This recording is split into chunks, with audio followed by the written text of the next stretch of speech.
Fala nação, tudo beleza? Antes de começar o vídeo, queria só pedir a vocês que curtem o nosso conteúdo, que façam algo bem importante que vai nos ajudar muito, que seria se inscrever em nosso canal, ativar o sino para não perder nenhuma novidade, deixarem um like para o YouTube entender que vocês curtiram o vídeo e querem continuar recebendo conteúdo como esse, e por fim, que vocês comentem também o que vocês acharam. Isso vai contribuir bastante para o nosso canal e para a gente continuar trazendo conteúdo de qualidade para vocês. Feito isso, vamos pro vídeo. Falando em Flamengo, não é? O time também resolveu voltar a treinar ontem, tava na hora, né, Renato Gaúcho?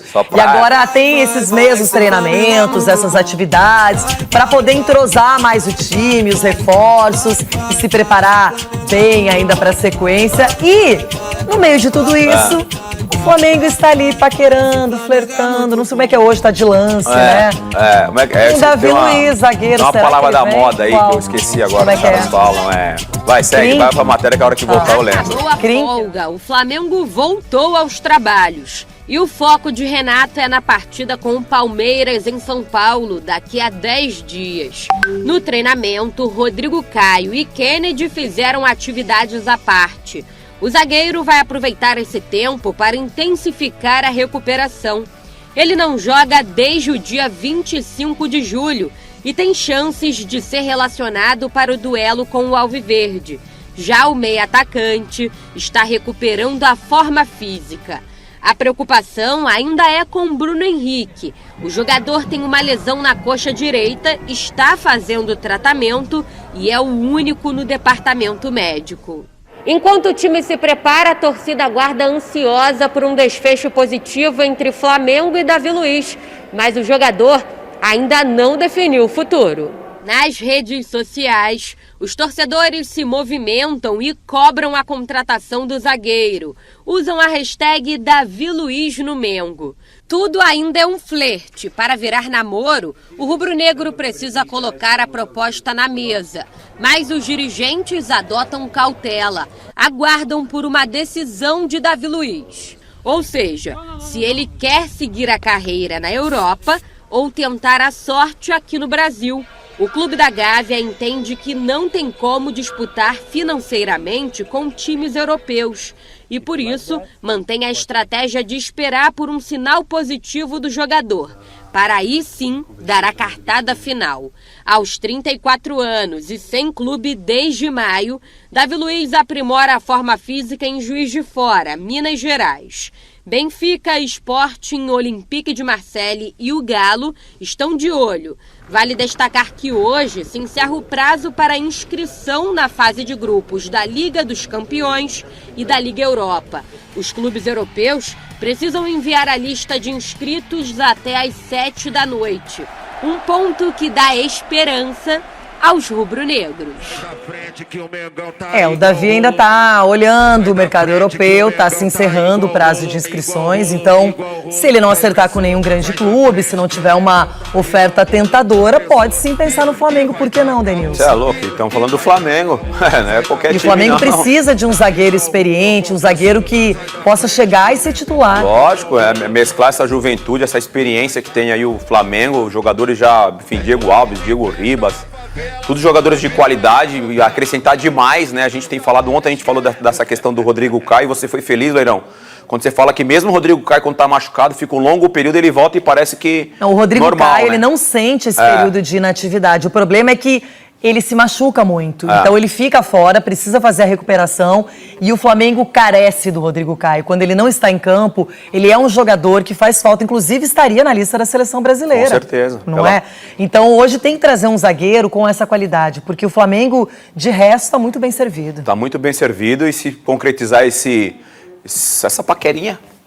Como é que é quando os fãs querem? Chipa. Ele fala, é chipa. Os fãs chipam Davi Luiz e o Flamengo. Vamos ver, né? Deve jogar na internet, isso aí, vamos ver se vai dar certo.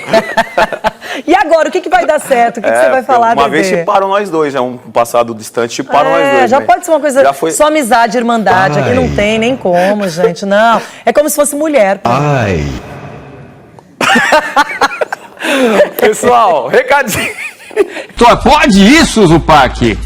Craque o Flamengo faz em Xerém? O que você acha dessa história, indo contra o lema oficial ali do Flamengo?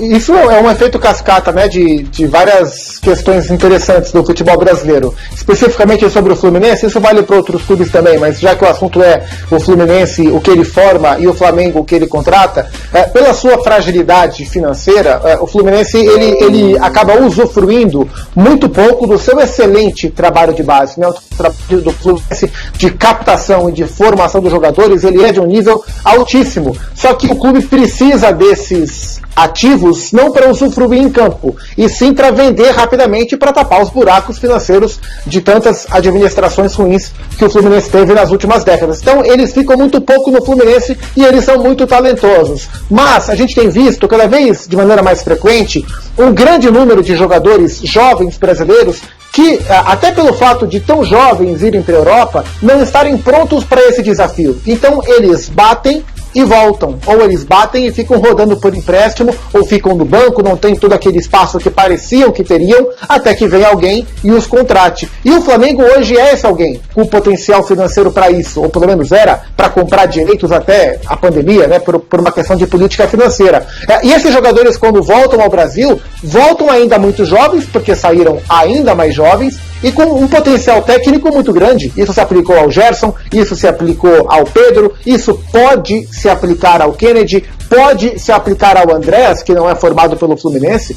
Isso se observou facilmente no Atlético Mineiro com o Guilherme Arana, que saiu tão jovem do Corinthians, no Sevilla não se firmou, o Galo tinha potencial financeiro, foi lá e contratou. Então essa equação, essa brincadeira de craque o Flamengo forma e Xerém, se deve à fragilidade financeira do Fluminense, à falta de maturidade muitas vezes desses jovens que estão saindo quase que adolescentes para a Europa e não conseguem se firmar em muitos dos casos, e o potencial que o Flamengo tem para contratá-los, né? Então, sinceramente, não sei se o Kennedy vai conseguir seguir a esteira do Gerson e do Pedro dentro do Flamengo, mas é esse modelo de contratação. O Flamengo acaba se beneficiando de bons jogadores que ficam disponíveis no mercado. Ô Zupac, tem um outro fator que a gente vai mostrar aí numa tela, que o Flamengo também vende as suas joias muito cedo. E a gente mostra, né, Vinícius Júnior, Lucas Paquetá, Renier, Rodrigo Muniz, Léo Duarte, Jean Lucas, o Lincoln. São valores bem altos ali, principalmente para o Vinícius Júnior, Lucas Paquetá e Renier, mas são jogadores que poderiam sim também dar muitos resultados para o Flamengo. Isso tem a ver também, Kifuri, com esses jogadores indo embora, precisando de outros reforços e aí conseguindo repatriar esses atletas, bom, no caso, não sei se coincidentemente, que eram do Fluminense? Me parece aí, Marcela, que existe uma coincidência, e é uma coincidência bem observada, porque não acontece sempre, e é interessante pelo fato de serem, historicamente, em se tratando de futebol brasileiro, os dois maiores rivais dos nossos gramados, a ponto de, como nós já dissemos aqui, a expressão Fla-Flu ser adaptada para coisas que acontecem fora do futebol, para caracterizar opostos que não se entendem nunca, não se falarão, não se misturarão. Isso acontece muito na política e na religião. O Fla-Flu disso, o Fla-Flu daquilo, né? Mais ou menos como o Pelé disso, o Pelé daquilo. Então isso mostra como existe algo diferente, específico em relação a esses dois times e, óbvio, essas duas torcidas. Mas até os clubes dominantes no mercado, em qualquer lugar, eles são vendedores também, né? Mesmo porque, exceto os clubes que representam estados, e todos nós sabemos quais são, você eventualmente precisa de algumas saídas para conseguir uma entrada maior. E se tratando de lugares onde existe o fair play financeiro, se é que nós acreditamos que o fair play financeiro existe e não é um fantasma, você precisa pelo menos de uma contabilidade que vai ser lida por alguém, mostrar, eu me desfiz desse contrato e trouxe esse aqui. Né? Eu não precisaria ter feito isso, nem sei se fiz mesmo, mas eu estou falando aqui que eu fiz. Dá para maquiar um bocado de coisa ali, né? E a gente segue. Então, e os clubes que estão comprando sempre também estão vendendo. O próprio Flamengo, trazendo 2 jogadores recentemente aí do exterior, sendo nos últimos anos o clube dominante no mercado, né, das contratações no Brasil. Esse é mais um sinal. Agora, com relação a serem jogadores formados